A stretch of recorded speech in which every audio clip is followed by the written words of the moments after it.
Kuna hizo rekodi mwanangu, ukisikia kwenye mpira lazima useme huu ni uongo, hamna ukweli wowote hapa, lakini hii ni rekodi ambayo imevunjwa na JDT kutoka Malaysia ligi kuu kwa kucheza misimu minne bila kupoteza, michezo 109 bila kufungwa.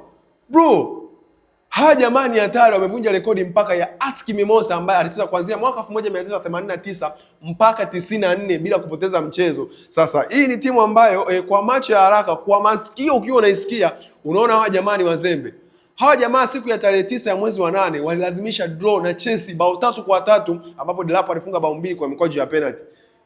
Hii ni timu ambayo ukisikia rekodi unahisi labda hawa jamaa wanacheza na watu ambao huenda hawana miguu misimu minne mfululizo.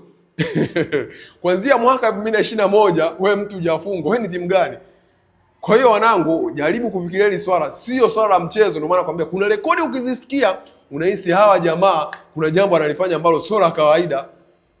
Klabu ya ASEC Mimosas wao walicheza michezo 108 bila kupoteza mchezo wowote. Sasa hawa jamaa baada ya kushinda mechi yao ya jana bao 3-1 wakavunja rekodi ya kuwa ndio timu ya kwanza duniani kucheza michezo 109 bila kupoteza mchezo wowote.